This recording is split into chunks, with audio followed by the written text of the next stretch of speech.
नमस्कार दोस्तों, आइए दुर्गा सप्तशती के 7वें अध्याय में प्रवेश करते हैं। मैं मातंगी देवी का ध्यान करता हूँ। वे रत्नमय सिंहासन पर बैठकर पढ़ते हुए तोते का मधुर शब्द सुन रही हैं। उसके शरीर का सुवर्ण श्याम है। वे अपना एक पैर कमर पर रखे हुए हैं और मस्तक पर अर्धचंद्र धारण करती हैं। कहार पुष्पों की माला धारण किए हुए बजाती है। उनके अंग में कसी हुई चूड़ी शोभा दे रही है। लाल रंग की साड़ी पहने हुए, हाथ में शंख और पात्र लिए हुए, उनके बदन पर मधु का हल्का हल्का नशा जान पड़ता है और ललाट में वैदी शोभा दे रही है। ऋषि कहते हैं, तदंतर शुंभ की आज्ञा पाकर वे चंड मुंड आदि दैत्य चतुरंगनी सेना के साथ अस्त्र शस्त्रों से सुसज्जित है और वे चक्र लिए हुए हैं। फिर गिरिराज हिमालय के सुवर्ण ऊंचे शिखर पर पहुंचकर उन्होंने सिंह पर बैठी हुई देवी को देखा। वे मंद मंद मुस्कुरा रही थी। उन्हें देखकर दैत्य लोग तत्परता से पकड़ने के लिए उद्योग करने लगे। किसी ने धनुष तान लिया तो किसी ने तलवार संभाली और कुछ लोग देवी के पास आकर के खड़े हो गए। तब अंबिका ने उन शत्रुओं का प्रति बड़ा क्रोध किया। उस समय क्रोध के कारण उनका मुख सूख गया था, काला पड़ गया था, ललाट में भौहें टेढ़ी हो गई और वहां से तुरंत विकराल रूपी काली प्रकट हुई, जो तलवार लिए पास लिए हाथ में थी, विचित्र खड्गवाण धारण किए हुए और चीते के चर्म की साड़ी पहने हुई थी, नरमुंडों की माला से विभूषित थी। उनके शरीर का मांस सूख गया था, केवल हड्डियों का ढांचा था जिससे वे अत्यंत भयंकर जान पड़ रही थी। उनका मुख बहुत ही विशाल था, जीभ लपलपाने के कारण वे और भी डरावनी प्रतीत होती थी। उनकी आंखें भीतर को धसी हुई थी और कुछ लाल थी। वे भयंकर गर्जना से संपूर्ण दिशाओं को गुंजा रही थी। बड़े बड़े दैत्यों का वध करती हुई वे कालिका देवी बड़े वेग से दैत्यों की उन सेना पर टूट पड़ी और उन सबका भक्षण करने लगी। वे पाशर तो अंकुशधारी महावती योद्धाओं और घंटा सहित कितने ही हाथियों को एक ही हाथी पर सिर पकड़ करके मुंह में डाल लेती थी। इसी प्रकार घोड़े, रथ और सारथी के साथ रथी सैनिकों को मुंह में डाल करके वे उन्हें बड़े भयानक रूप से चबा डालती थी। किसी के बाल पकड़ लेती थी, किसी के गला दबा देती थी, किसी को पैरों से कुचल डालती थी और किसी को छाती के धक्के से गिरा करके मार डालती थी। वे असुरों के छोड़े हुए बड़े बड़े अस्त्र शस्त्र मुंह से पकड़ लेती और रोष में भरकर उनको दांतों से पीस पीस डालती थी। काली ने बलवान एवं दुरात्मा दैत्यों की वह सारी सेना रौंद डाली, खा डाली और कितनों को मार भगाया। कोई तलवार के घाट उतारे गए, कोई खड्गवान से पीटे गए और कितने ही असुर दांतों के अग्रभाग से कुचले जाकर मृत्यु को प्राप्त हो गए। इस प्रकार देवी ने असुरों को सारी सेना को क्षण भर में मार गिराया। या देख चंड उन अत्यंत भयानक काली देवी की ओर दौड़ा तथा महादैत्य मुंड ने भी अत्यंत भयंकर बाणों की वर्षा से तथा हजारों बार बाण चला दिया और चक्रों से उस भयानक नेत्रों वाली देवी को आच्छादित कर दिया। वे अनेकों चक्र देवी के मुख में समाते हुए ऐसे जान पड़े मानो सूर्य के बहुतेरे मंडल बादलों के उदर में प्रवेश कर रहे हों। तब भयंकर गर्जना करने वाली काली ने अत्यंत रोष में भरकर विकट अट्टहास किया। उस समय उनके विकराल बदन के भीतर कठिनता से देखे जा सकने वाले दांतों के प्रभाव से अत्यंत उज्जवल दिखाई दे रही थी। देवी ने बहुत बड़ी तलवार हाथ में लेकर के हम का उच्चार करके चंड पर धावा बोला। उसके केश पकड़कर उसी तलवार से उसका मस्तक काट डाला। चंड को मारा देख करके मुंड भी देवी की ओर दौड़ा। तब देवी ने रोष में भरकर उसे भी तलवार से घायल कर दिया, धरती पर सुला दिया। महापराक्रमी चंड और मुंड को मारा देख करके मरने से बची हुई बाकी सेना भय के मारे व्याकुल हो चारों ओर भाग गई। तदंतर काली ने चंड और मुंड का मस्तक हाथ में ले चंडिका के पास जाकर प्रचंड अट्टहास करते हुए कहा, हे देवी, मैंने चंड और मुंड नामक इन दोनों महापुरुषों को तुम्हें भेंट किया है। अब युद्ध में तुम शुंभ और निशुंभ का स्वयं ही वध कर देना।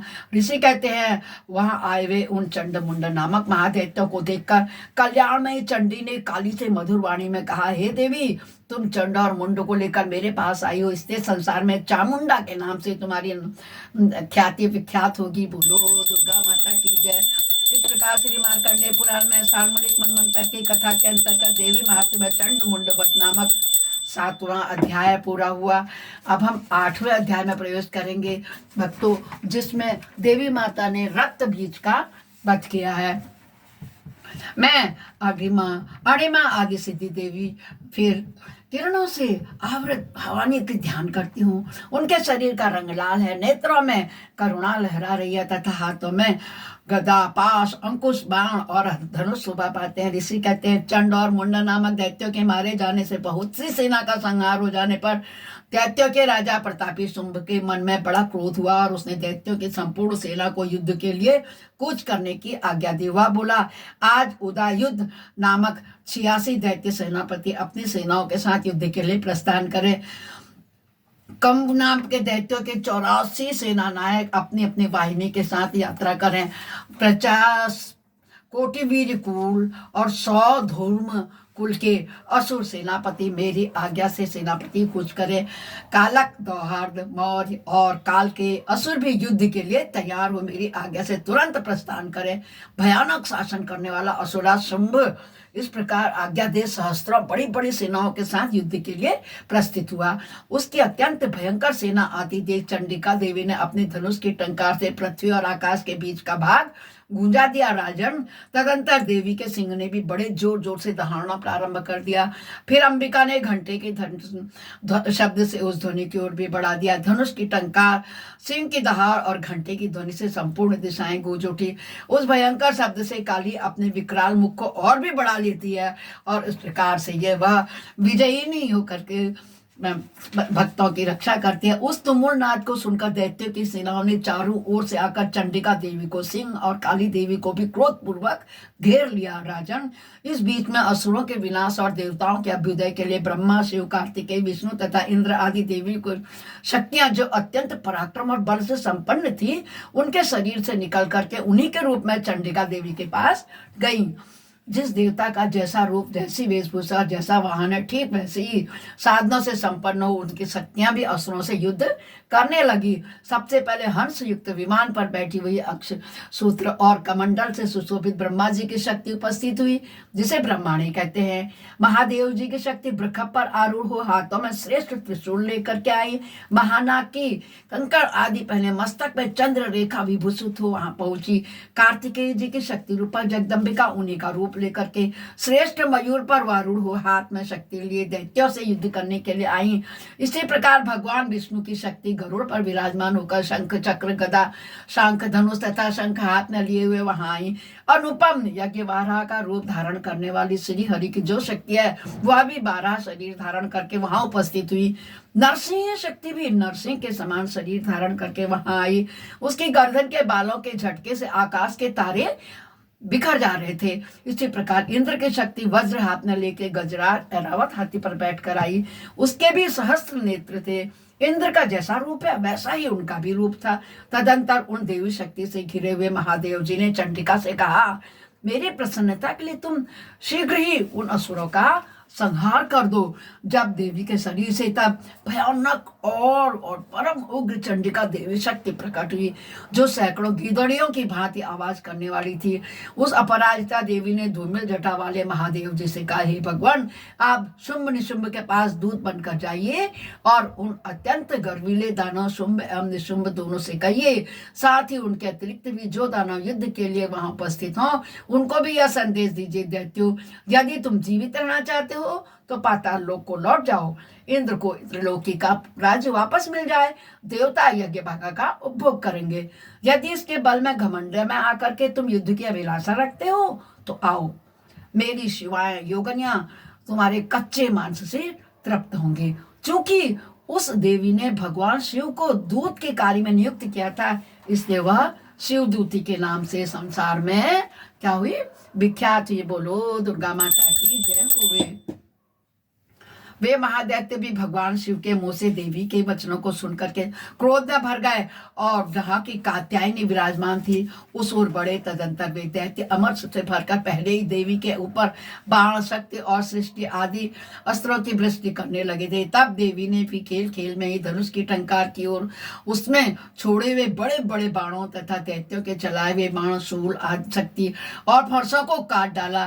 फिर काली उनके आगे होकर शत्रुओं को शूल के प्रहार से विदीर्ण करने लगी और खट्वांग से उनका कचुआ निकालती हुई रणभूमि में विचरण करने लगे। ब्रह्माणी भी जिस जिस ओर दौड़ती उसी ओर अपने कमंडल का जल छिड़क कर शत्रुओं के ओज और पराक्रम को नष्ट कर देती थी।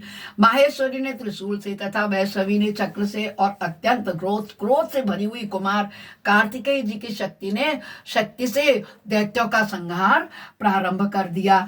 इंद्र शक्ति के वज्र प्रहार से विदीर्ण हो सैकड़ों दैत्य दानव रक्त की धारा में बहते हुए पृथ्वी पर सो गए। वाराही शक्ति ने कितनों को ही अपने ठुनठुन की मार से नष्ट कर दिया। दाढ़ों के अग्रभाग से कितनों की छाती छेद डाली और कितने ही दैत्य उनके चटक की चोट से विदीर्ण होकर गिर पड़े। नरसिंह भी दूसरे महादैत्यों को अपने नखों से विदीर्ण करके खाती और सिंहनाद से दिशाओं एवं आकाशों को गुंजाती हुई युद्ध क्षेत्र में विचरने लगी। कितने ही असुर शिवदूती के प्रचंड अट्टहास से अत्यंत भयभीत हो पृथ्वी पर गिर पड़े और गिरने पर उन्हें शिवदूती ने उस समय अपना ग्रास बना लिया। इस प्रकार क्रोध में भरे हुए मातृगणों को नाना प्रकार के उपायों से बड़े बड़े असुरों का मर्दन करते देख दैत्य सैनिक भाग खड़े हुए। मातृगणों से पीड़ित दैत्यों को युद्ध से भागते देख रक्तबीज नामक महादैत्य क्रोध से भरकर युद्ध के लिए आया। उसके शरीर से जब रक्त की बूंद पृथ्वी पर गिरती तब उसी के समान शक्तिशाली एक दूसरा महादैत्य पृथ्वी पर पैदा हो जाता। महासुर रक्तबीज हाथ में गदा लेकर इंद्र शक्ति के साथ युद्ध करने लगा। तब ऐन्द्री ने अपने वज्र से रक्तबीज को मार डाला। युद्ध में वज्र से घायल होने पर उसके शरीर से बहुत सा रक्त निकलने लगा। चूने लगा तो उसी के समान दूसरे रूप तथा पराक्रम वाले योद्धा उत्पन्न होने लगे। उसके शरीर से रक्त की जितनी बूंदें गिरे नीचे उतने ही पुरुष उत्पन्न हो गए। वे सब रक्त बीज के समान ही वीरवान, बलवान और पराक्रमी थे। वे रक्त से उत्पन्न होने वाले पुरुष भी अत्यंत भयंकर अस्त्र शस्त्रों का प्रहार करते हुए वहां मातृगणों के साथ घोर युद्ध करने लगे। पुनः वज्र के प्रहार से जब उसका मस्तक घायल हुआ तब रक्त बहने लगा और उससे हजारों पुरुष उत्पन्न हो गए। वैष्णवी ने युद्ध में रक्त बीज पर चक्र का प्रहार कर दिया। इंद्री ने उस दैत्यपति को गदा से चोट पहुंचाई। वैष्णवी के चक्र से घायल होकर उसके शरीर से जो रक्त बहा और उसी के बराबर आकार वाले सहस्त्रों महादैत्य प्रकट हुए, उनके द्वारा संपूर्ण जगत व्याप्त हो गया। कौमारी ने शक्ति से, वाराही ने खड्ग से, माहेश्वरी ने त्रिशूल से महादैत्य रक्तबीज को घायल कर दिया। क्रोध में भरे हुए उस महादैत्य रक्तबीज ने गदा से सभी मात्र शक्ति पर पृथक पृथक प्रहार किया। शक्ति और शूल आदि से अनेक बार घायल होने पर भी उसके शरीर से रक्त की धारा पृथ्वी पर गिरी। उसने भी निश्चय ही सैकड़ों असुर उत्पन्न हुए। इस प्रकार उस महादैत्य के रक्त से प्रकट हुए असुरों द्वारा संपूर्ण जगत व्याप्त हो गया। इससे देवताओं को बड़ा भय हुआ। देवताओं को उदास देखकर चंडिका देवी ने शीघ्रता पूर्वक कहा, क्या बोली देवी भैया? हे चामुंडे, तुम अपना मुख और फैला लो तथा मेरे शस्त्रपात से जितने भी गिरने वाले रक्त बिंदु होंगे उनसे उत्पन्न हुए वाले महादैत्यों को तुम अपने उस उतावले मुख से खा जाओ। इस प्रकार रक्त से उत्पन्न होने वाले महादैत्यों को भक्षण करती हुई तुम रण में विचरती रहो। ऐसा करने से उस दैत्य का सारा रक्त क्षीण हो जाने पर वह स्वयं भी नष्ट हो जाएगा। उन भयंकर दैत्यों को तुम खा जाओगी, तुम दूसरे नए दैत्य उत्पन्न होंगे ही नहीं। यों कहकर चंडिका ने शूल से रक्त बीज को मारा और काली ने अपने मुख से उसका रक्त ले लिया। तब उसने वहां चंडिका पर प्रहार करके गदा से प्रहार किया, किंतु उस गदापात ने देवी को तनिक भी वंदना नहीं पहुंचाई। रक्तबीज के घायल शरीर से बहुत सा रक्त गिरा, क्योंकि वह गिरा ज्यों ही चामुंडा ने उसे अपने मुख में ले लिया। रक्त गिरने से काली के मुंह में जो महादैत्य उत्पन्न हुआ उन्हें भी वह चट कर गई और उसने रक्त बीज का रक्त भी पी लिया। तदंतर देवी ने रक्त बीज को, जिसका रक्त चामुंडा ने पी लिया था, वज्र, बाण, खड्ग तथा सृष्टि ऋषि आदि से मार डाला। राजन, इस प्रकार शास्त्रों के अनुसमुदाय से आहत एवं रक्तहीन हुआ महादैत्य रक्त बीज पृथ्वी पर गिर पड़ा। नरेश्वर, इससे देवताओं को अनुपम हर्ष की प्राप्ति हुई और मातृगण उन असुरों के रक्तपान के मत से उद्धत होकर के नृत्य करने लगे। इस प्रकार श्री मार्कंडेय पुराण में, मार्कंडेय पुराण के अंतर्गत श्री मार्कंडेय देवी महात्म्य में रक्त बीज वध नामक 8वां अध्याय पूरा हुआ। बोलो दुर्गा देवी मैया की जय, दुर्गा देवी माता की जय हो। जय जय काली, कलकत्ते वाली दुर्गा काली, चामुंडा, रक्त बीज माता शिव बुद्धि श्री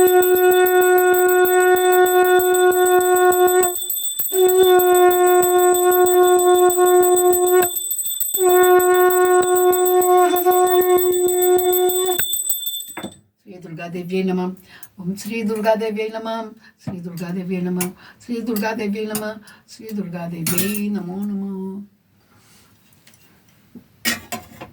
इस प्रकार भक्तों, हमारा आज नवरात्रि में 7वां और 8वां अध्याय पूरा हुआ। अब हम कल को करेंगे अध्ययन 9वां और 10वें अध्याय का। तब तक के लिए सबको जय माता दी।